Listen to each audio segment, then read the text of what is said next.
Assalamualaikum warahmatullahi wabarakatuh. Alhamdulillah rabbil alamin.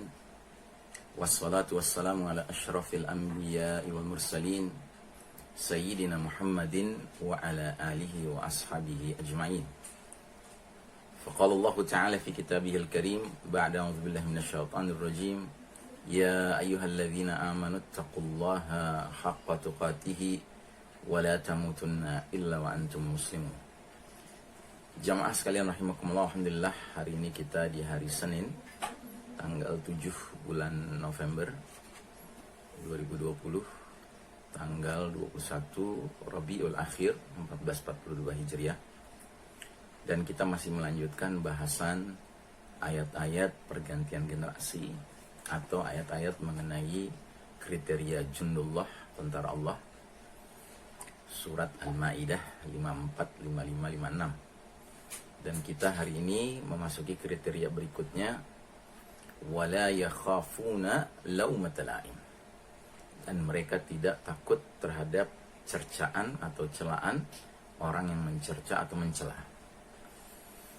Saudara sekalian rahimakumullah, merupakan sunnatullah bahwa ketika hamba Allah berusaha untuk istiqamah di atas siratal mustaqim, di atas jalan Allah Ta'ala, maka ia akan menghadapi pihak-pihak yang tidak menyukai dakwahnya, tidak menyukai ajakannya, seruannya, yang karenanya Allah Ta'ala sampai menggambarkan bahwa hamba-hamba Allah yang paling berat ujiannya dalam urusan ini tentunya adalah hamba-hambanya yang amat dekat dengan Allah Ta'ala, yaitu al-anbiya wal mursalin alaihimussalam, para nabi dan para rasul.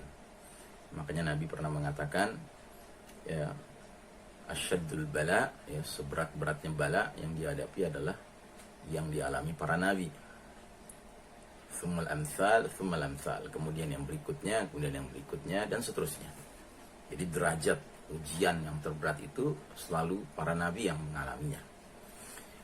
Nah karenanya mari kita lihat bahwa jundullah, tentara Allah yang akan memainkan peranan menggantikan generasi umat yang telah tenggelam dalam fenomena riddah, fenomena murtad dari din, murtad dari agama al-Islam ini, tentunya mereka harus memiliki karakter yang juga meneladani para nabi dan para rasul, yaitu karakter tidak mudah berputus asa, tidak mudah kehilangan asa dan kesabaran menghadapi pihak-pihak yang boleh jadi menentangnya, dan bentuk penentangannya boleh jadi sampai ke tingkat melemparkan, ya, tuduhan-tuduhan yang tentunya tidak benar, cercaan, celaan, hinaan, dan lain sebagainya. Karenanya Allah Ta'ala menggambarkan ciri mereka-mereka yang merupakan hamba-hamba Allah Ar-Rahman, yang maha penyayang, maha pengasih, ya. Itu disebutkan dalam rangkaian surah Al-Furqan. Allah Ta'ala berfirman, wa ibadur rahman alladzina yamshuna 'alal ardi haunan wa idza khatabahumul jahiluna qalu salama. Dan hamba-hamba Allah yang maha pengasih, mereka itu bila berjalan di muka bumi haunan, mereka berjalan dengan tenang, dengan lemah lembut.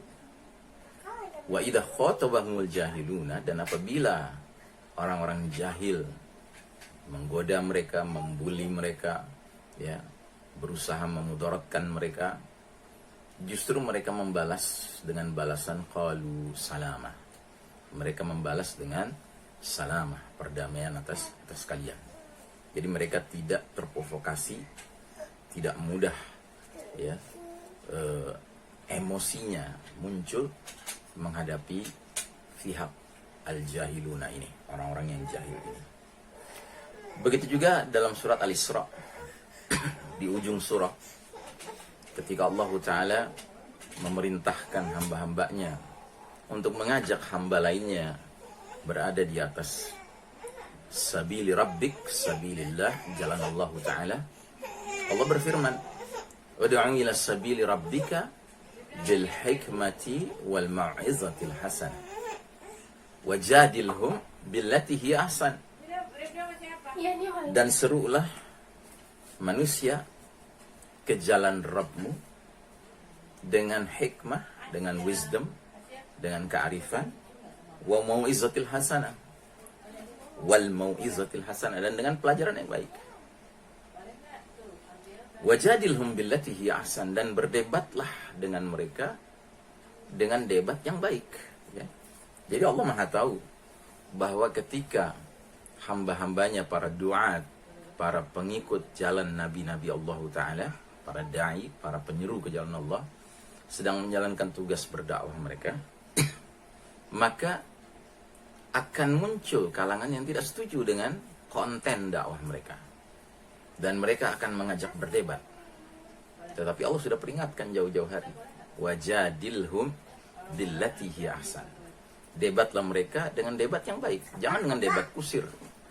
Begitu suasana sudah berubah menjadi debat kusir, segera tinggalkan majelis, karena hakikatnya tidak ada kebaikan dan kebenaran yang akan dicapai jika pihak-pihak yang berdebat sudah masuk dalam debat kusir. Debat kusir itu artinya debat yang sudah bukan untuk mencari kebenaran lagi, tapi semata-mata untuk memenangkan ego masing-masing. Ya, ini suasananya sudah penuh dengan emosi, dengan nafsu, ya. Tidak mungkin di situ bisa meraih kebenaran dan kebaikan.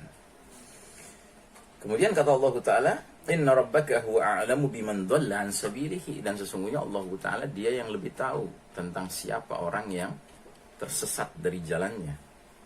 Wa huwa a'lamu bil muhtadin, dan Allah pula yang Maha tahu tentang siapa-siapa orang-orang yang mendapat hidayah, mendapat petunjuk.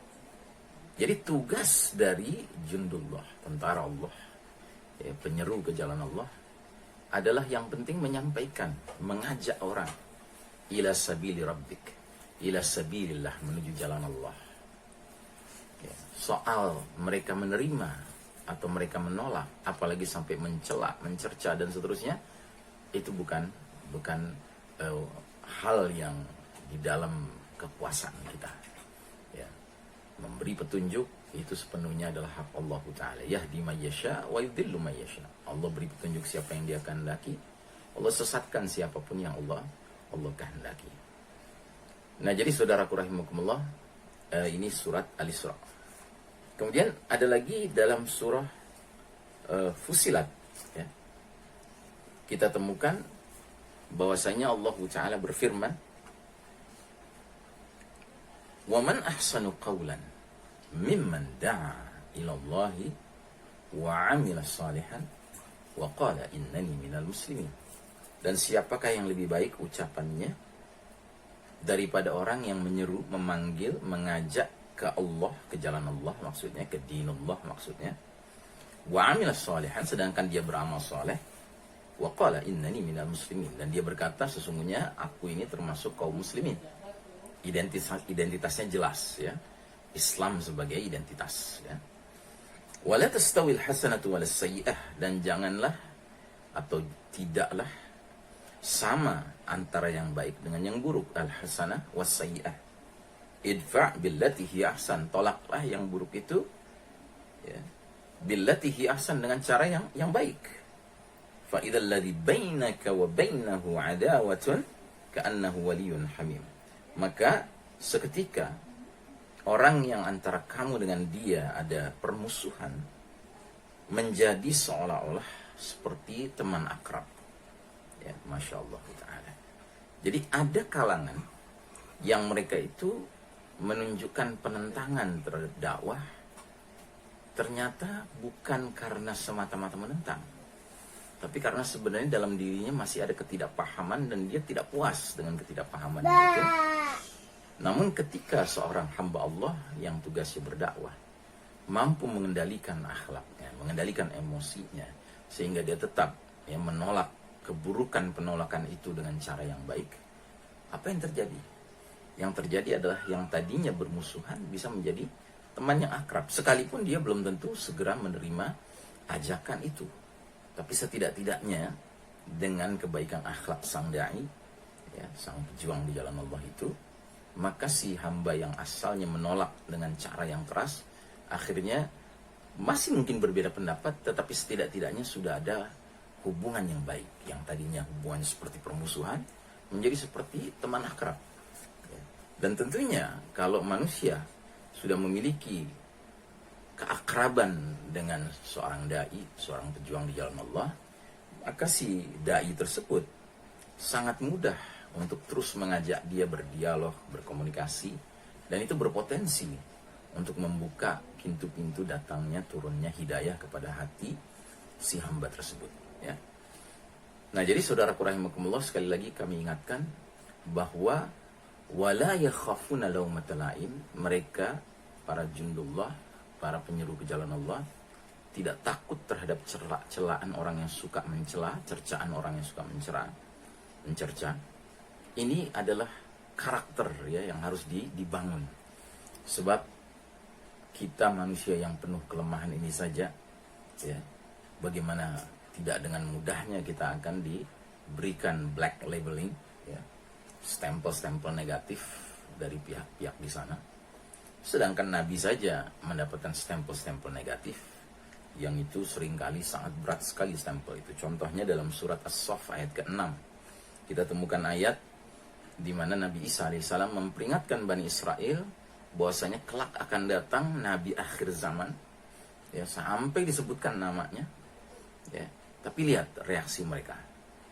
Wa idz qala Isa ibn Maryam ya Bani Israil inni Rasulullah ilaikum musaddiqan lima baina yadayya minat Taurati wa mubashiran bi rasuli ya'ti min ba'di ismuhu Ahmad. Falamma ja'ahum bil bayyinati qalu hadha sihrun mubin.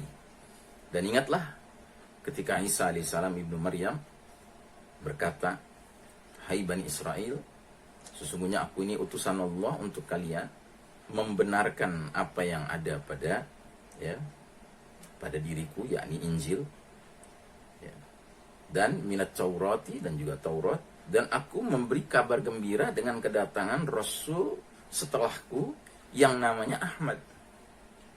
Jadi sudah diberikan antisipasi nubuwah, ya, prediksi kenabian akan datangnya Nabi, ya, sesudah Isa alaihissalam, dan sampai disebutkan namanya. Tentu nama ini diilhamkan Allah ke dalam, ya, hati Isa alaihissalam sehingga dia bisa menyebutkannya. Tapi apa yang terjadi? Falamma ja'ahum bil bayyinati, namun ketika Rasul itu akhirnya datang, Nabi Muhammad SAW, Nabi akhir zaman itu datang, bil bayyinati, dengan keterangan-keterangan, qalu hadza sihrun mubin. Mereka berkata, ini sihir yang nyata. Ya, jadi akhirnya pengetahuan tinggal pengetahuan, sementara sikap tetap sikap penolakan. Jadi saudaraku rahimakumullah, di antara kaidah penting untuk memiliki sikap mental wala yakhafuna laumatal laim adalah hendaknya seorang dai itu bersiap sedia menghadapi perdebatan, menghadapi perlawanan dari siapapun, tapi hendaknya dia menjaga akhlaknya, menjaga, ya, berdebatnya agar tetap baik caranya, sehingga yang buruk itu bisa ditolak dengan yang baik. Dan juga jangan lupa, kadang kita, ya, yang sedang berada di atas jalan Allah ini menyangka bahwa seseorang itu serta-merta menolak konten yang kita bawa. Padahal bukan kontennya yang dia tolak, tetapi yang dia tolak adalah kitanya yang mungkin, kalau kata orang Utawi, ya, akhlaknya belepetan gitu. Akhlak belepetan berharap bahwa dia akan mudah diterima, ya, ajakan-ajakannya, ya. Nah, dalam hal ini dia yang harus introspeksi, muhasabah, murajaah, ya. Bukan isi dakwanya yang salah, tetapi dianya sendiri sebagai pembawa dakwah, membawa risalah itu memiliki kekurangan-kekurangan, bahkan penyimpangan-penyimpangan akhlak yang menyebabkan, ya, tidak ada kredibilitas di dalam penyampaiannya. Sedangkan kalau kita teladani Nabi Muhammad SAW, jangankan beliau sudah menjadi Rasul, sebelum menjadi Rasul saja beliau sudah dikenal oleh kaum Quraisy di Mekah sebagai laki-laki yang dijuluki Al-Amin, bisa dipercaya, laki-laki yang terpercaya, ya. Mudah-mudahan Allah Ta'ala memberikan kita karunia, ya, kekuatan karakter mental, wala yakhafuna laumata laim, tidak takut terhadap cercaan orang yang suka mencerca, ya, selagi kita memang benar-benar memenuhi kriteria, ya, dakwah, mengajak manusia ke jalan Allah, ya, bil hikmati wal mau'izatil hasanah, ya, dengan hikmah, dengan pelajaran yang baik, dan tentu dengan akhlakul karimah. Wassallallahu ala nabiyina Muhammadin wa ala alihi wa sahbihi wasallam tasliman.